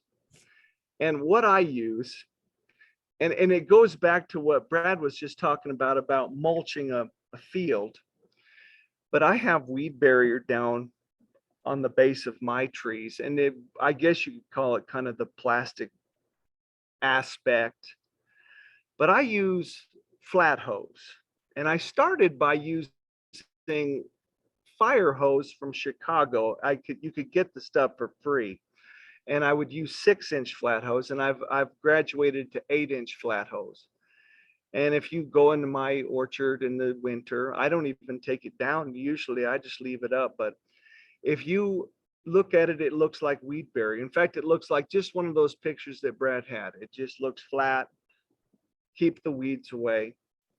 But if you look at it now, it looks like I've got rafts set up and down the rows. And I have chickens. I allow my chickens to come in because that hose is round, and the chickens can come in and feed underneath of it, you know, different bugs and leaves, mulch. But basically I will leave my system set up all the time. And it just sits there full of water. And basically I use my orchard as a storage for water. I can store a great deal of water all the time in my orchard. And this time of year, it helps keep the trees cool. And the cooler you keep those trees, they won't bud as soon. Because instead of having, especially if you've got a dry soil, that soil will heat up quicker. And then it will cool down quicker at night. But if you have that orchard full of water, well, then that water will absorb that heat during the day and radiate it at night. And so basically what I've been trying to do is to basically take what Brad's was talking about and put it on steroids and actually have liquid water. And if it just sits there, it doesn't move. Now, if you look at this, you'll see that I have an inlet and an outlet. This is actually a circulation system, not a one-way trip. This is not a hydration system to the orchard. This is a trip from the source and then back to the source. And this time of year, I lose no water at all. It literally just sits there full. Now, if on these drip hoses, on these big flat hoses, I've got drip emitters on each tree, and I've got it down to where they're easy to open, easy to shut. And I keep them completely shut this time of year. I don't even mess with irrigation at all. That way, if a person doesn't have irrigation water, as long as they've got a source of water, as long as they've got a cistern, and they've got enough water to fill this thing and to circulate it, the earth will do the rest. If you dig down a hole anywhere around here in the middle of winter even, you don't have to dig deep before the ground is 50 degrees. And you don't have to swim to the bottom of a pond even in the dead of winter before that pond's 40 degrees. So if you've got enough water stored in a pond or a cistern to where you can fill this system in the spring and then circulate it, then once it gets cold, you can circulate that water and heat that water with geothermal principles. And if you've ever seen a geothermal field set up, basically if you look at this orchard, it's set up exactly like a geothermal system, where your inlet is the very first to get water, and then the outlet is the very last on each row. That way they balance themselves out, and you pull water like right now, or when it was really cold last week, you're pulling 40-degree water, and you can disperse that 40-degree water throughout the field in a balanced method to where that whole field will become, the whole floor of an orchard will become that 40 degrees, that magical number. And I have infrared cameras and I'm out looking at trunks of trees and looking at branches of trees and the floor of my orchard, looking at different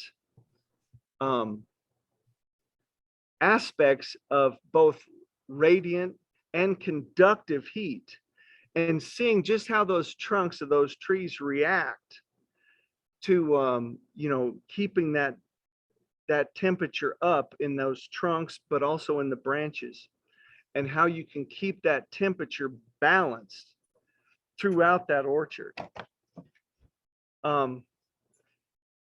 Now in the summertime, just the opposite happens. You end up with a very hot orchard, and you end up stressing your trees due to high temperatures. We've seen that a lot the last couple of years, where we're getting up into the hundreds. These trees are getting stressed right as they're bearing fruit. And of course, ponds, if anyone there's a fisherman knows that ponds flip. In fact, they're getting ready to soon, where that magical 40-degree number hits the top and they flip over. And then the top starts getting hot and the bottom is in that 40-50 degree range. So in the summertime, when it gets hot, I'll have the drip emitters open on my trees, but I'll go ahead and I'll start circulating that water through. And I'll try to get the floor of my orchard somewhere in the neighborhood of 50 degrees, especially if it's in the hundreds. I'll try to get that floor of that orchard 50, 60 degrees. And that helps keep that ground nice and cool and keep that orchard nice and cool, because again, that water will absorb that heat. And those trees will conduct their heat into the water. Just to maintain that cycle, try to keep those trees, basically you're just trying to keep them in ideal conditions, even when you've got these extreme temperatures, high and cold. Now for me, like I said, if you look at my orchard, I'm sitting here looking at it right now, and it literally looks like I've got rafts set up in there, just because I've got the whole thing shut down.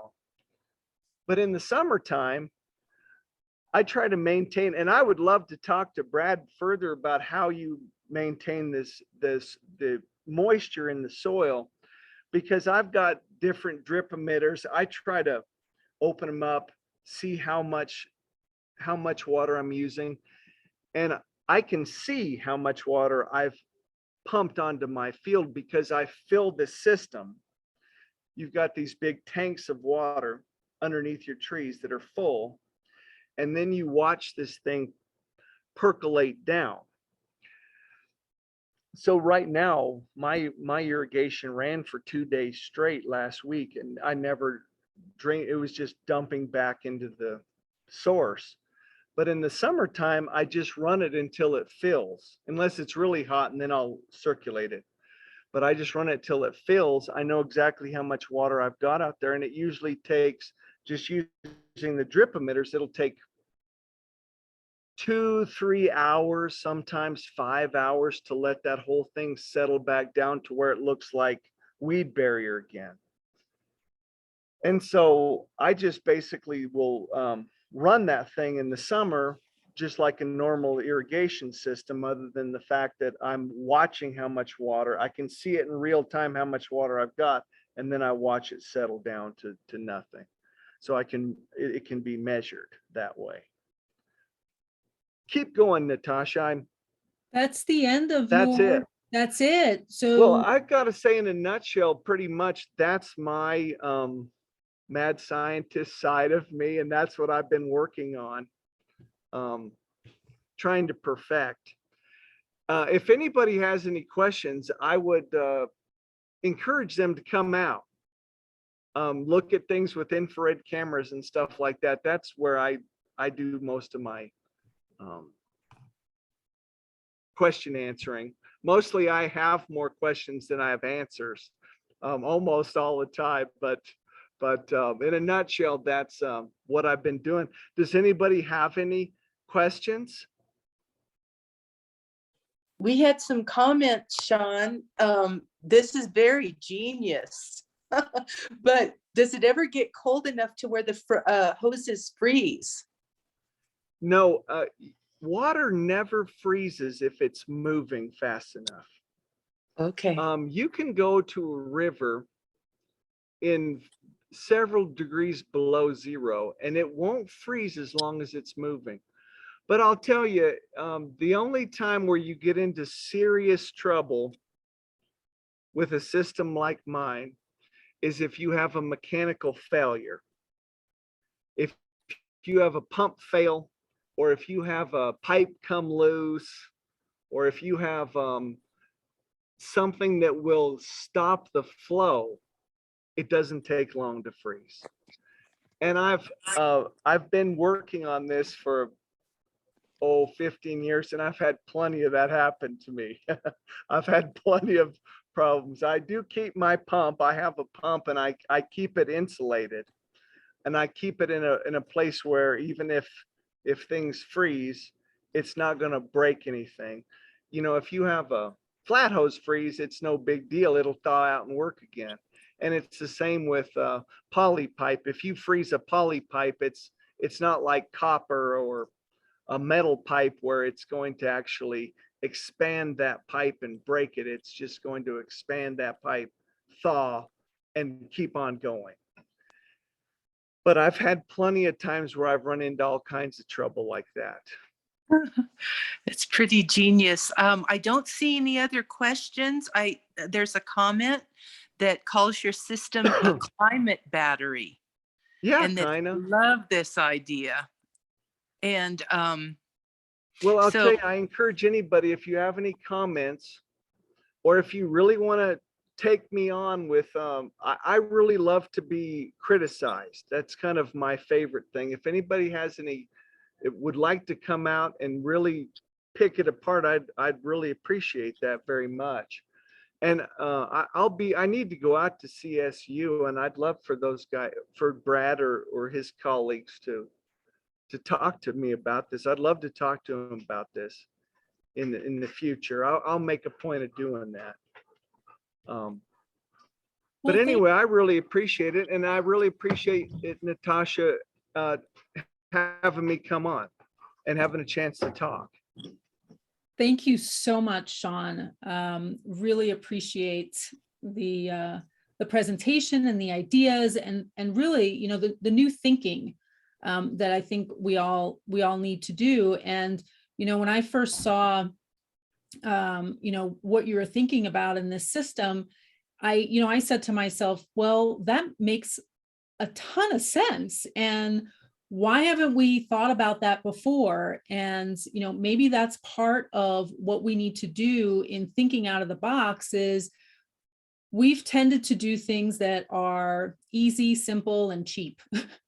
Or, you know, some people say practical, and this is very practical, but the idea of taking what you've really described as an indoor heating and cooling system, and making it an outdoor heating and cooling system, I personally think is just brilliant. And I would love to hear what other people have to say about that. You know, we were planning on doing a breakout session, but we're not going to have enough time for that. So we're going to improvise a little bit and try to have a group discussion around everything that we've heard tonight. And for me, you know, my big takeaway is our new world is one of variability.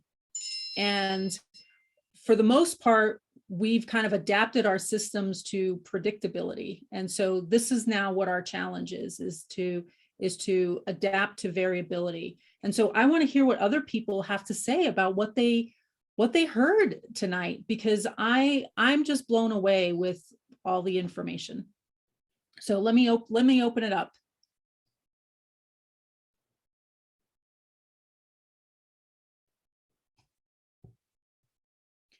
Raise hands in the chat. I just want to say something real quick. Oh, Brad, please. That was a great talk, Shawn. I'm really interested so you don't use wind machines? There is something I forgot to mention. I do use a boiler. I built this boiler out of a huge piece of culvert, and I run my irrigation. I use clippings from my orchard, but I also use some firewood. It's a wood burning stove. I mean, it's a huge wood burning stove. It's a 5-foot piece of culvert, and it's got a 55-gallon drum that's been implanted into this thing. It's filled with gravel, and I have an irrigation pipe that goes through it, and I can gain about 5-6 degrees. But no wind machines. And I have a very small orchard, but I don't think wind machines are that effective. I've never found them to be. And I have walked through, even if people don't know it, I have walked through everyone's orchard in the middle of the night with thermal imaging cameras at 2 a.m, unbeknownst to them. And I have watched these orchards for years and years. I've been watching these, and I've never found it to be all that effective. I could be wrong, but I just don't find it to be nearly as effective as the other source. Like I said, you've got convection heat, but I've never found it to be as effective as radiant and conductive heat. I feel like those are the sources of heat that are practical, and they're also far more reliable, and they're also far more measurable. You can measure them, you can see them in action. And that's the problem with convection heat, is you just don't, you're guessing at what's going on. It's hard to see it. Brad, if I could jump in, because that's, the wind terminals are an interesting question. My understanding is that they may be able to help adjust the temperature 2 to 3 degrees, at best, to avoid freezing. So Shawn, can you talk a little bit about the temperature differential that you're able to achieve with your system? I would prefer not to. I feel like there's more research that needs to be done. If I actually gave you a temperature, I will say I fared pretty well this last one. But on the other hand, trees, biology is an interesting thing, and I'm not going to lie to you, I need help. I need people that are a lot smarter than me to come out and help me. And I think over time, that will happen. But I feel like I could make up numbers, but I'd just be lying to you, truthfully. I'd just be making it up. That's fair enough. That's fair enough. Well, yeah, thanks for the answer, Shawn. Yeah, I don't know. I might not feel the same way about wind machines as you do, but I'm also interested in what you're doing. So to you or anyone else in this workshop, if you want to come visit our research station and talk to us, yeah, we're open. So I will put my email in the chat if anyone wants to get in touch. I will, for sure.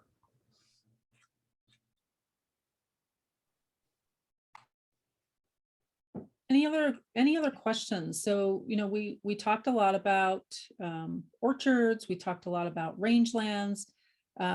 We talked a little bit about vegetable farming, but not nearly as much. So I don't know if anybody has anything else they want to, kind of address on that. Mark, I don't want to single you out, but I don't know if you've got, I know you're always thinking about these issues, and I just love to hear what you have to say. Shawn's ideas are intriguing. I think one of the things that I've faced here with a couple of the things I grow, fava beans and tomatoes in particular, is high temperature problems. And pollen on both of those crops denatures at a temperature under where we get oftentimes. And so I lose sets of tomatoes to too high a temperature when the pollen denatures, and fava beans in the field are a really tough crop to grow, it seems. a few years they've worked, but most years it gets too hot too soon, and pollinators, and I don't get the fruit to set. So trying to figure out ways of keeping field temperatures down is intriguing to me. I'm not sure with annual crops infrastructure like what Shawn has in his orchard is feasible, but it's an interesting idea. So yeah, cold temperatures are certainly an issue for me at times, but I think early in the season, in particular with warm season crops, tomatoes and peppers and eggplant, we want to get in as early as possible to try to get the crop as early as possible and take advantage of the warm months. So a quick cold front with some cold Arctic air on the north side of the jet stream is a problem many years, but that's easier to protect from than the high temperatures. So it's an interesting idea to think about ways of keeping those temperatures down. And I think the ways I've thought about it is with overhead irrigation, but that involves infrastructure that I can't easily set up. So I'm still working on that one, but I do like thinking about Shawn's ideas. It's kind of fun.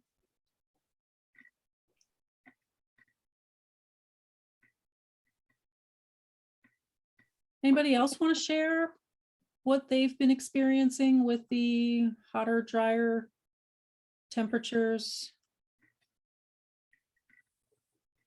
I'm afraid to say the topic we haven't talked about is wind and how that's having an impact. Brad, do you have any comments on wind? Kind of nodded your head there. Oh, well, yeah, that's always a problem. And in terms of wind, wind erosion is a big deal. But as I said, having something planted there to keep all that soil in place is really important. So another advantage of cover crops or perennials. Other than that, yeah, wind is a big problem for the wind machines, but they just, we just don't use them when it's too windy. So, yeah, that's all I can say about that. All right. Well, if there are no other questions, I want to thank, looks like we have somebody who popped up. I have a question. Oh, this is more just on a smaller scale. I'm up at 9,000 feet, so I have a pretty extreme environment, and it's on a more garden scale than a farm scale. But I've been playing around with the indigenous techniques of waffle gardens. And if you think about that, one, it concentrates the water in a small space so that the everything grows better, and that it also has that ridge effect so that the wind flies over the top, because it's been an issue for me certainly in June when it's time to plant up here. The wind just seems to howl. So again, very small scale, but a fascinating way to look at indigenous techniques that seem to be working better in my extreme environment. Thank you for that. Sure. Well, if we have no other questions, then I want to thank all of our speakers for sharing their knowledge and wisdom with us this evening and giving us lots to think about. And I hope that everybody takes both Brad and Shawn up on their invitations. I know I certainly want to explore more around all the ideas that I heard this evening.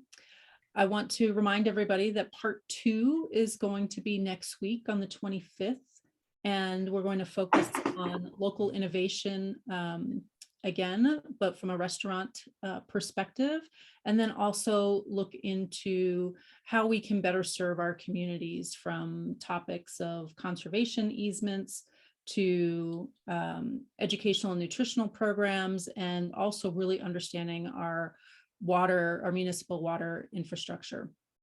So thank you to everyone. I'd like to ask Jim and May and Mark and Alicia and Emily if they have anything else they want to say in closing comments.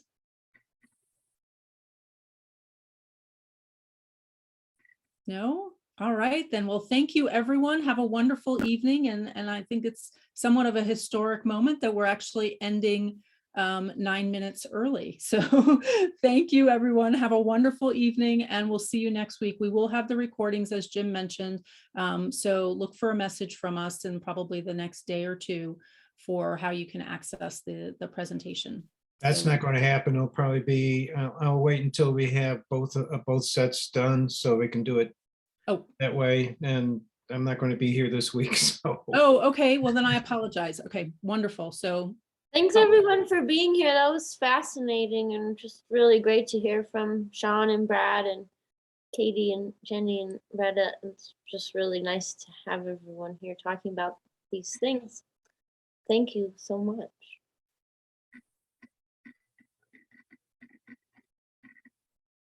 thanks, everyone. Have a great night. Thanks.